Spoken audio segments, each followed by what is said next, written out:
this chart that kidneys are in the most demand, and the liver is a second, and the remaining are pancreas, heart, lung, and intestines. So this chart is showing a comparison of. There's Yeah. This is a test. Oh, here it Oh. is. Yeah, just be very careful. Don't move. Okay, so this is a comparison of donors and transplants. This is a chart that was taken from 1989 to 2009. So you can see from the bottom, the green line is the number of people that are donors, and then the red line above is the number of people that are transplants. So those have been steadily increasing together, but you can see from the gray line, which is the waiting list, that there's a huge need for more organ donors. So ideally, all these lines are going to be rising together or close to each other. So during our study, we found that the most common barriers to organ donation has been these factors. So reluctance of family members or kin to give permission is a big barrier. When you have a loved one that's passed away, families tend to be very emotionally exhausted, which they don't really want to think about donating their loved one's organs. So you have the reluctance of family members. And this is important because to donate your organs, you need the permission of your closest relative. Another common barrier is fear of premature death. It was found that a lot of people were worried that doctors wouldn't work as hard to save their lives because, they want to harvest their organs. So that makes a lot of people a bit anxious about organ donation. There's also fear of religious consequences. There's a common myth saying that the majority of religions prohibit organ donation, when in fact that this isn't true. Lack of knowledge is also a big barrier. A lot of people tend to not know much about organ donation, and this could be due to a lack of reflection or just never thinking about organ donation. Nobody really wants to think about death. Nobody really wants to think about donating their organs. So this is a big barrier to break through. And there's also fear of treatment of body after death. People are worried about disfigurement. They're worried about how their body is going to be treated. So it makes people anxious. So our study, we use the theory of reason action as a framework because it's a well-established theory with really strong predictive utility for organ donation. So, for example, positive attitudes, support from family members, religious belief, knowledge, and gender are all very strong factors that will influence someone's decision to be an organ donor. Which brings us to the purpose of our research. So we wanted to apply all these variables to our target population, which was college students. So for our survey, we collected knowledge, their attitude, beliefs, and their willingness to donate to get a baseline data to make the most effective interventions appeal to our audience. So why college populations? Well, this target population tends to fit the demographics for someone who's most likely to be an organ donor. This includes higher socioeconomic status and Caucasian majority. Also, they just tend to be younger, so they have healthier organs. So that's important for organ donation. And they're more sorry, it's dark. And they're also more likely to be in risky behaviors such as driving fast, and doing dangerous sports. So this is a very strong population that we need to get on board for organ donation.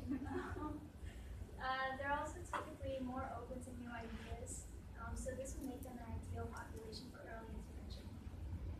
And also importantly, that this is a huge target. This is about 18.9 million, and this target population is expected to grow up to 17% between 2008 and 2019.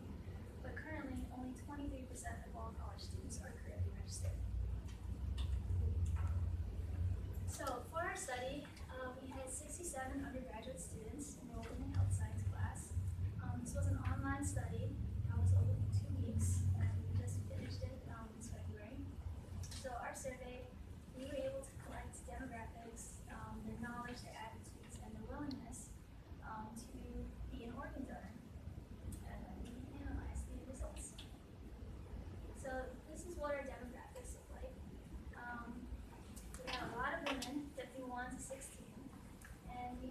good distribution of age. You have to be 18 or older to be taking the survey. And for race, we had a Caucasian majority, and the second large population was African American, but it's really not that big of a population, and the rest were Asian and other. So for our results for knowledge, the most common misperceptions was that a person needed to carry a signed organ donor card before becoming an organ donor. This is false. You don't need to carry an organ donor card, and we had 70% get that wrong. We also had a person's next closest relative must get permission before one can become an organ donor. This is true. You do need the permission of your next closest relative, and 67% got that wrong. And then we had brain death is the same as coma or vegetative state. The answer is false. It is not the same. And we had 42% answer that wrong. So we rated their knowledge based on how many they got right and how many they got wrong. So to get a rating of good knowledge, they would have to get 9 to 10 questions correct, and to get fair it would be 7 to 8, and poor would be 0 to 5.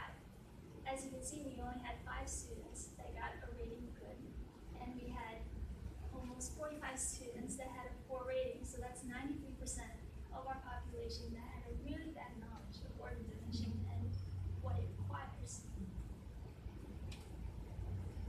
So we also analyzed attitudes. The most common attitudes was that generally most everyone supports organ donation.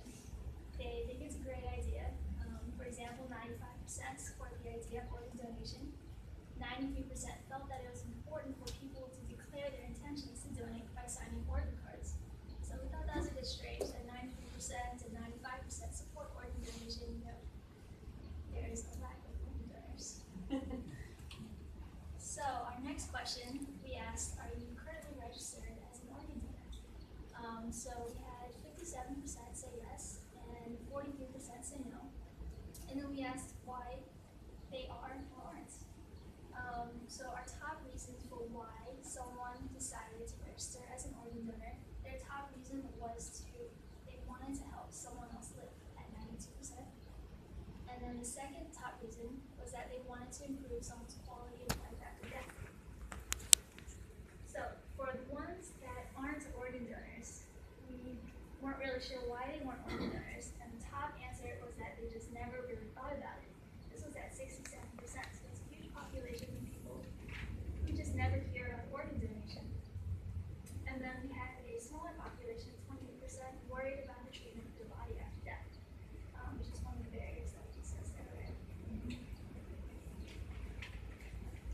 We also asked these 2 additional questions at the end for our needs assessment.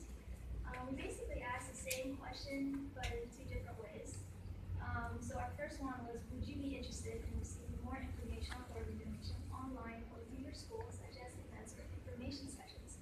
We had 48% say yes. So we asked the same question, but in a slightly different way, and we asked, do you think organ donation should be mentioned more in school as in your classes? And we had 88% say yes. So these are the same questions, but for some reason they wanted one more over the other.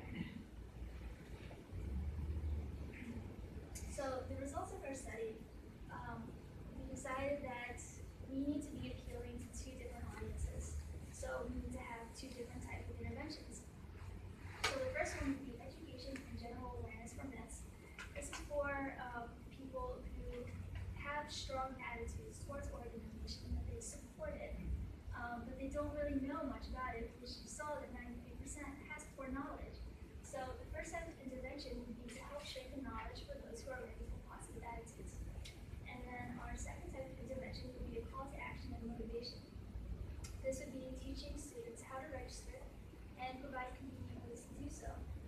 So we know that the majority hold positive attitudes, but we need to make it so that the next step can be easier for students because they don't really think about it. So we need to be distributing more information, and we just need to make it convenient so that they're willing and motivated to take the next step. So future research, one of our biggest limitations was that we have a small population of 67. So to make this study more accurate, we would need to replicate it would also like to design the interventions that we just talked about with two different types of audiences, and then evaluate these for effectiveness.